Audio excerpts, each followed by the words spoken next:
A couple weeks ago now, we talked about this really unusual, heavy Duandao. This is heavier than most full-length Dao. Really quite a chopper, quite an unusual piece. I'm looking forward to, well, I may take this back later. I'm looking forward to cleaning it up. It's the last piece of this new catalog I'm working on that I really have to work on.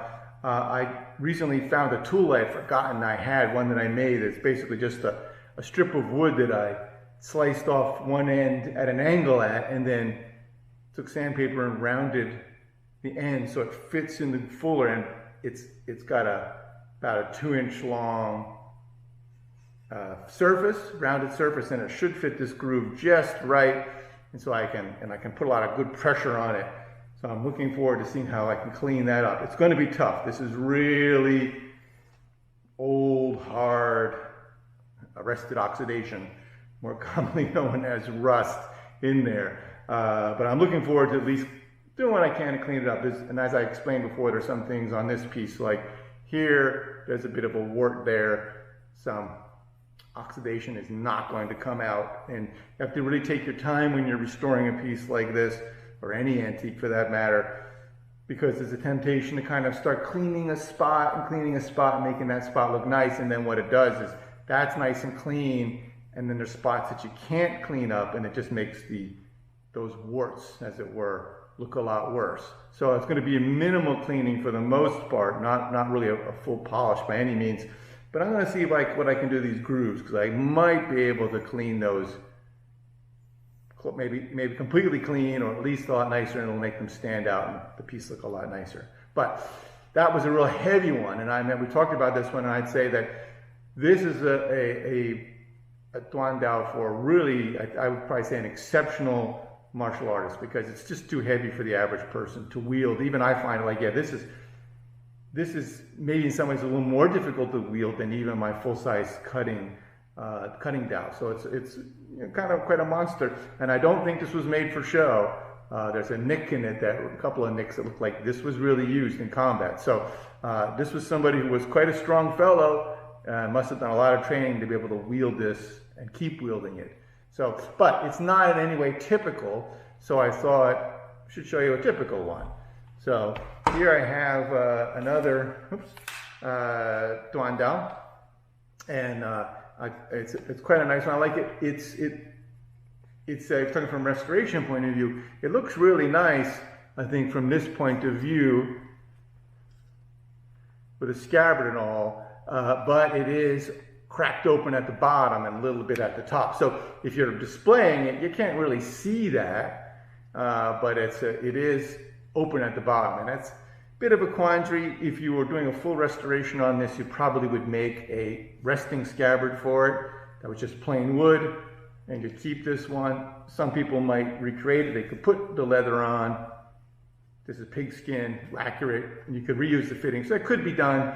I think it's nice whenever you can to save the old piece, although somebody with such a big gap at the bottom, somebody might not choose to do that. Now I can understand that. You have to be very careful when you're drawing this piece, because if you're not paying attention to that and you hold the scabbard and you're pulling it, the blade there, you can see how the blade can come out a little bit there, and you can cut yourself. So you got to watch out for that with this particular one. And something to watch out for with any old sword. Sorry, it was a busy week. I've been shooting some new videos, so I didn't have a chance to measure it all, but let's have a look and see. So this one is just 23 inches. It's a pretty typical length. Remember, these ones, these short swords, whether they're Jian or Dao, were the equivalent of like a compact pistol. If you have to carry a weapon around for whatever reason, you're in security or whatever, you don't carry around a 12-gauge shotgun. It's a very effective weapon, a 12-gauge shotgun, but it's kind of inconvenient to get in and out of the car with it, or to go into a shop, or go into Starbucks with something like that. It's really troublesome. Same thing in the old days. If you're going to a tea house, you're going in back alleys where the space is tight. You're inside in a room. Imagine like having if you have an average sized apartment, having a sword fight with two other guys in your living room. Not like this Wuguan where there's nothing here, space is open. There's chairs, there's tables, there's stuff, the walls there, you can, if you swing back too far, you get stuck. That's a situation where a longsword would probably be a detriment. It could maybe be troublesome. So a good short sword like this works quite well. And this is a nice stout one, good solid fittings. Probably dates, I would guess, from the 1860s. I don't know, you have to see the tang to really date it. Stylistically, this rounded style generally is later. The earlier ones tend to be the squared style. So that indicates probably a little later. Same thing. It's not cleaned up or shined up so you can't see it so well. But this is brass. You can sort of see in there the brass color there. This is brass instead and not iron. The 18th century ones tend to be iron. Not 100%, but pretty close to it. Later ones, they're using cheaper, more easy to work materials, things that they can cast, so they tend to be brass. But it's still good, solid ones, and not some of the later ones can be a little flimsy. And it has a nice little dragon decoration there laid into the blade. So that's kind of a nice little extra. So whoever had this probably was somebody who had more than a few coins to rub together. It's my understanding that what looks like brass is actually, from what I've been told by smiths, I didn't have any way to check this myself, but actually that's a low-level gold. It's not actually brass. It's why it may be mixed with brass. I don't know what alloy it is, but it's hard to put brass inlays in, they say. So it's probably not brass, but gold, but a really low-quality gold. You can tell that what you tell, but maybe it is brass. I honestly don't know, but that's one thing I was told. But what I like about these, and I've said before, is it's really interesting to train. Like if you do the movements that we did today, you'd have to think about how I do this differently. I can't cut quite as powerfully. I can with that other monster one, but I can't do that. But it moves much more quickly, and you have to kind of think about how I'm going to move differently. I'd have to stay closer. My footwork is going to be a lot more important when I'm wielding a short sword, but it's the same movements. So I really like to train. I think it's one of the things with people practicing sword work today, you get stuck in a mindset of like, I want this really long sword, but that's not the swords that people always carried. How do you defend yourself with something this length, which was in really widespread use, especially from at least 1860, maybe even 1850, through to the end of the dynasty. A lot of these were around. And the reason we know that is because we look at what's survived to today. I find a lot of these short ones, well, they've been polished, and we've had to come back from the polisher and get the estimation of the date, the age. You see a lot of these are mid to late 19th century. So, which makes sense because of all the rebellions that were going on. So anyway, it's a nice polish. Probably can't see. Let's maybe see if I can show you here. You can see in here, it hasn't been really etched. It's been kept nice and shiny because of that dragon. If you etched it, that wouldn't stand out as much. But you can see right in here a bit of, sometimes I say, the frosty edge. Try to get it. I don't know if you can see it, but you can see that it's a Sanmei construction. This would be a Tiangan construction. Sanmei is 3-plate construction. That's where you have the soft jackets on the outside and a hard steel plate that goes all the way through.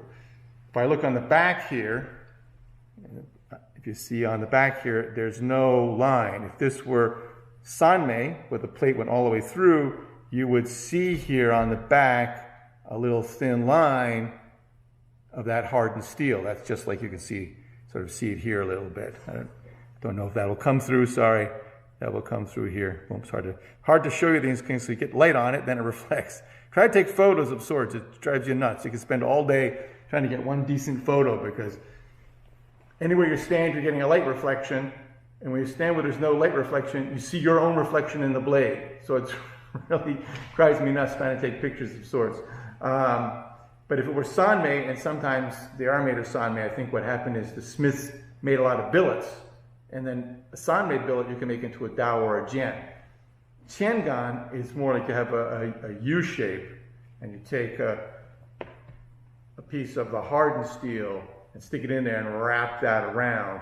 And that's why on the back side here, you can tell it's a Tiangan. Tian means inserted. So inserted steel, Tiangang steel, you don't see that piece because it's just inserted at the front.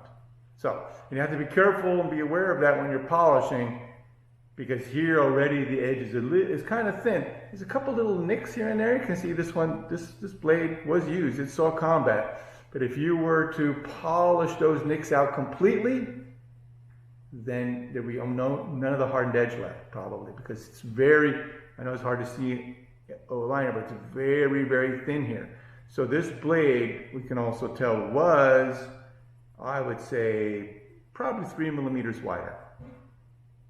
And sometimes less. So anyway, nice short Duandao, more typical willow leaf shape than that big monster one. So I thought, thinking of what to show you today for show and tell, I thought I could probably show you this one to just compare and see how different it is from this big heavy monster one. And shape, length, length is pretty much the same. The monster one is a little bit longer, just maybe a 1/4 inch, 1/2 inch longer. But blade form, really quite different. This is an oxtail form and very thicker at the base, overall supersized.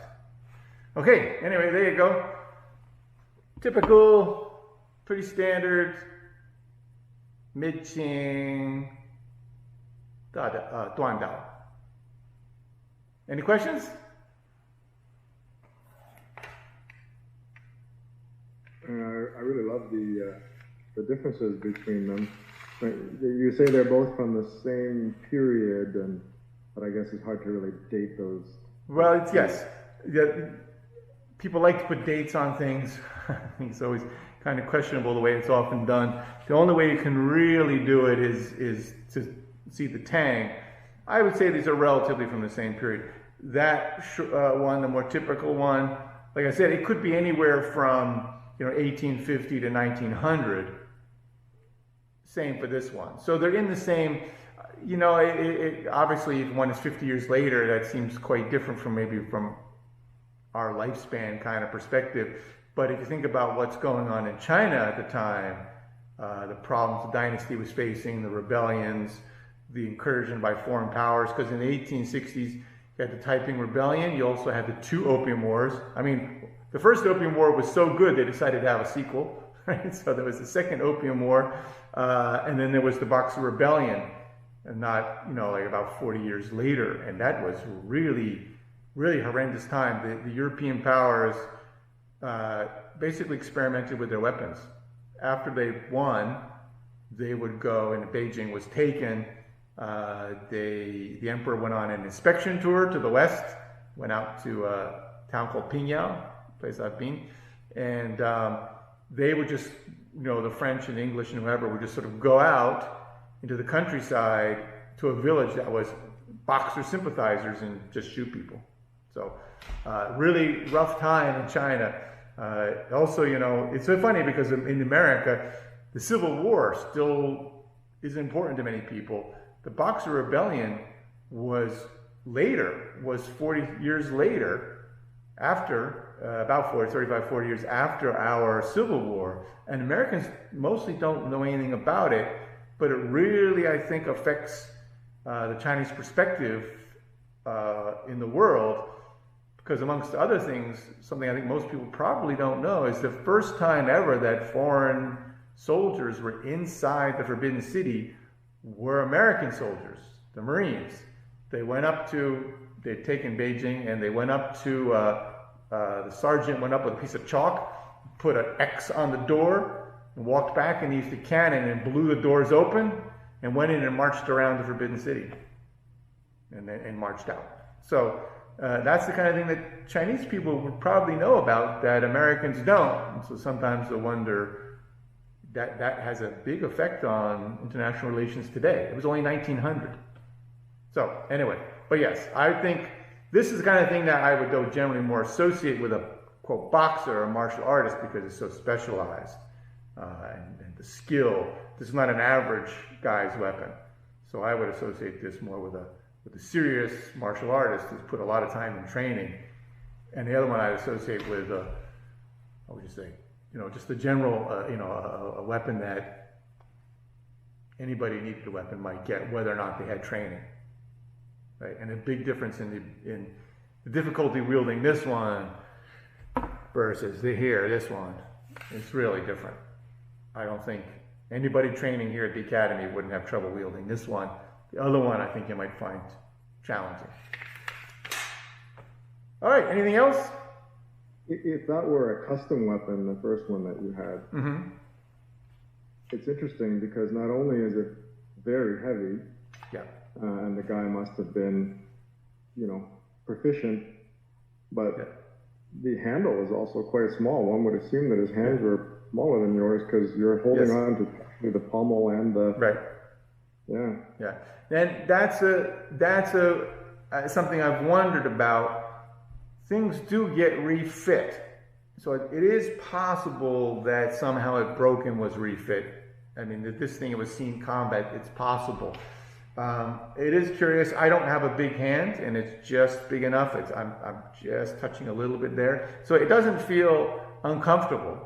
But it couldn't be any shorter. But I do tend to think it was refit because when I look closely at, if I would come in here, if you look here, it may not. You see how it's slightly indented? Yeah. So you see here, around here, this is almost, if I go here, this it barely bumps up.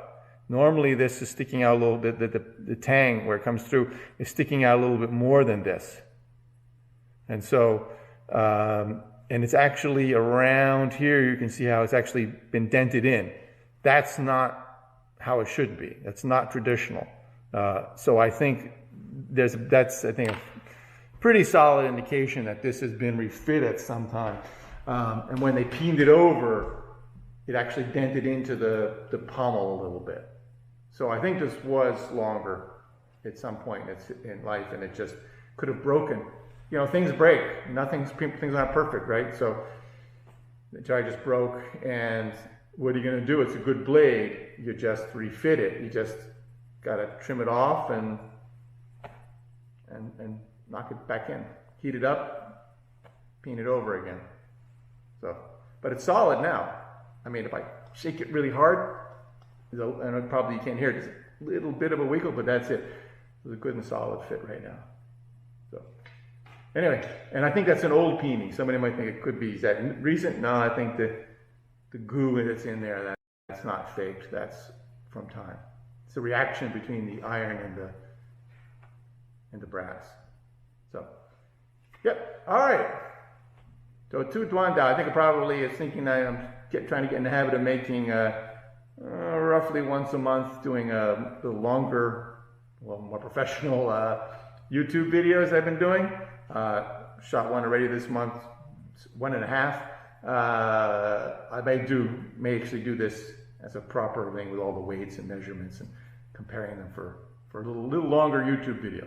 Anyway, until then, thanks everybody. Enjoy your weekend. See you tomorrow for Gemfa.